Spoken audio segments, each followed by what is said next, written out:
Hey everybody, this video is called What Do These Tribes Want? And tonight we're continuing our pass-through study here in the book of Numbers in the 32nd chapter, where we're going to look at the tribes of Reuben and Gad, and we're going to look at what their requests are.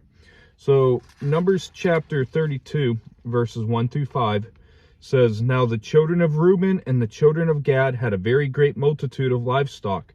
And when they saw the land of Zazar and the land of Jalad, that indeed the region was a place for livestock, the children of Gad and the children of Reuben came and spoke to Moses, to Eleazar the priest, and to the leaders of the congregation, saying, Are Taroth, Dibon, Jazer, Nimrah, Heshbon, Alilah, Shebem, Nebu, and Beon, the country which the Lord defeated before the congregation of Israel, is a land for livestock, and your servants have livestock.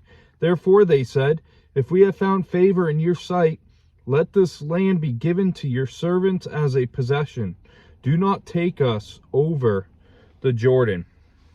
So both the tribes of Reuben and Gad, they desired to live in a land that was already conquered, because they possessed much livestock and that the land was good for grazing. And Moses gave them, along with half of the tribe of Manasseh, portions of the land only in the condition that they would participate fully in the conquest of Canaan. And they wished to settle on the land on the east side of the Jordan River.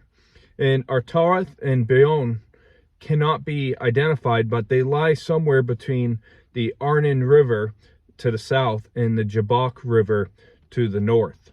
And in verse 6 through 8, 6 and 7, it says, "When Moses said to the children of Gad and to the children of Reuben, Shall your brethren go to war while you sit here? Now why will you discourage the heart of the children of Israel from going over the land which the Lord has given them?" So Moses feared that the attitudes of these tribes would keep the other tribes from going into the promised land, as Reuben and Gad, they had the mindset that they've fought enough, that they've done enough, that they suffered enough already. And they wanted to settle down where they were at. And they were responsible to really keep going, to keep pushing to the promised land. And how many times can we find ourselves settled where we're at and not wanting to go to where God wants us to go? In verse 8 through 15, "Thus your fathers did when I sent them away from Kadesh Barnea to see the land. For when they went up to the valley of Eshcol and saw the land, they discouraged the hearts of the children of Israel, so that they did not go into the land which the Lord had given them. So the Lord's anger was aroused, and on that day, and he swore an oath, saying, Surely none of the men who came from Egypt and from 20 years old and above shall see the land of which I swore to Abraham, Isaac, and Jacob, because they have not wholly followed me, except Caleb the son of Zephunah and the Kenizzite, and Joshua the son of Nun, for they have wholly followed the Lord. So the Lord's anger was aroused against Israel, and he made them wander in the wilderness 40 years, until all that generation that had done evil in the sight of the Lord was gone. And look, you have risen in your father's place, a brood of sinful men, to increase still more the fierce anger of the Lord against Israel. For if you turn away from following him, he will once again leave them in the wilderness, and you will destroy all these people." So we see here like a wake-up call, like, look, why don't you learn from the forefathers that they're no longer going into the promised land because of their actions? And so as the 10 spies discouraged Israel at Kadesh some 38 years before from conquering the land, the refusal of these two tribes could cause the failure to come upon the people again with a fatal consequence. And Joshua and Caleb were set apart. As we know, Joshua and Caleb followed the Lord. They were the two spies that didn't follow the crowd. And, as a result, they got to go to the promised land. In verse 16 through 19, "Then they came near to him and said, We will build sheepfolds here for our livestock and cities for our little ones. But we ourselves will be armed, ready to go before the children of Israel, until we have brought them to their place, and the little ones will dwell in the fortified cities because of the inhabitants of the land. We will not return to our homes until every one of the children of Israel has received his inheritance. For we will not inherit with them on the other side of the Jordan and beyond, because our inheritance has fallen to us on the eastern side of the Jordan. So the tribal leaders of Reuben and Gad, they offer to send their troops to conquer the land to the west of the Jordan River. In verse 20 through 24, then Moses said to them, if you do this thing, if you arm yourselves before the Lord before the war, and all your armed men cross over the Jordan before the Lord until he has driven out his enemies from before him, and the land is subdued before the Lord, then afterward you may return and be blameless before the Lord and before Israel, and this land shall be your possession before the Lord. But if you do not do so, then take note that you have sinned against the Lord, and be sure your sin will find you out. Build cities for your little ones and folds of your sheep, and do what has proceeded out of your mouth. So if they do what they said, then we would see that they would be blameless before the Lord and Israel, that they would be respected.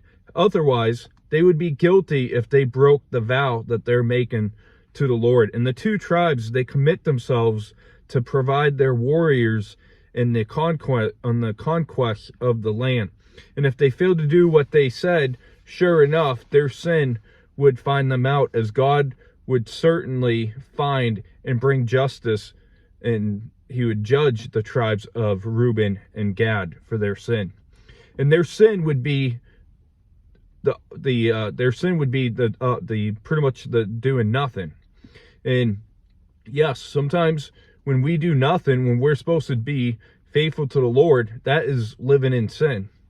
In verse 25 through 27, and the children of Gad and the children of Reuben spoke to Moses, saying, your servants will do as my Lord commands.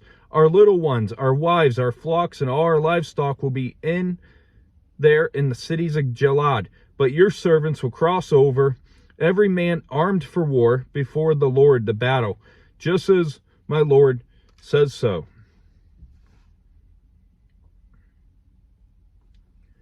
So the agreement is settled here with Reuben and Gad on board with the agreement. In verses 28 through 42, which is like the wrap up for the chapter, big length of verses here, it says, so Moses gave command concerning them to Eleazar the priest, to Joshua the son of Nun, and to the chief authors of the tribes of the children of Israel. And Moses said to them, if the children of Gad and the children of Reuben cross over the Jordan with you, every man armed for battle before the Lord, and the land is subdued before you, then you shall give them the land of Gilad as a possession. But if you do not cross over armed with you, they shall have possessions among you in the land of Canaan. Then the children of Gad and the children of Reuben answered, saying, as the Lord has said to your servants, so we will do. We will cross over armed before the Lord in the land of Canaan, but the possession of our inheritance shall remain with us on this side of the Jordan. So Moses gave to the children of Gad, to the children of Reuben, and to half of the tribe of Manasseh, the son of Joseph, the kingdom of Sihon, king of the Amorites, and the kingdom of Og, the kingdom of Bashan, the lands with its cities within the borders, the cities of the surrounding country. And the children of Gad built Dibon and Athroth and Aror, Athroth and Shofan and Jazer and Jogbeha, Beth Nimrah and Beth Haran, fortified cities and folds for sheep. And the children of Reuben built Heshbon and Elilah and Kurzalaim, Nebo and Baal Meon, their names being changed, and Shibnah, and they gave other names to the cities which they built. And the children of Machir, the son of the Manasseh, went to Gilad and took it, disposed possessed the Amorites who were in it. So Moses gave Gilad to Machir, the son of Manasseh, and he dwelt in it. Also Jair, the son of Manasseh, went and took its small towns and called them Havoth Jair. Then Nobah went and took Kenath and its villages, and he called Nobah after his own name. So we see tons of tricky names to say in these verses here. But once the agreement was reached between Reuben and Gad concerning the settlement on the east side of the Jordan, the 112 tribe of Manasseh, also rich with flocks, would join in seeking the land in that territory. In verses 39 through 42, it indicates that Manasseh conquered cities not yet taken and settled in the northern area of Gilad. So for a quick wrap up for the video, we look at the request to settle on the east side of the Jordan River by the tribes of Reuben and Gad. And we witness Moses' reaction to their content, attitude, and complacency. And we see, as Moses feared, they would be following the steps of the previous generations and rebelling against God, and seeing further casualties in the mission not fulfilled.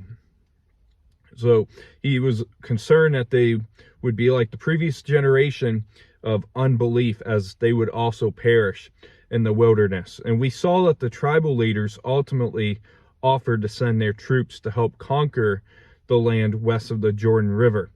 And Moses accepted their offer, providing if they fulfill it. So it was contingent that what they offered, they must make it happen, or else it would not be an accepted offer. And in verse 23, it says here in chapter 32, this is probably another one of those famous verses that people like to quote in Numbers. It says, "But if you do not do, then take note, you have sinned against the Lord, and be sure your sin will find you out." Be sure your sin will find you out is what people like to take. They ignore the rest of that verse. But verse 23, we must note that doing nothing is a great sin that will certainly become evident and will find us out as well. So maybe, that's speaking to you. What are you doing for the Lord? What are you contributing to the kingdom? If you're doing nothing, you are in sin as well.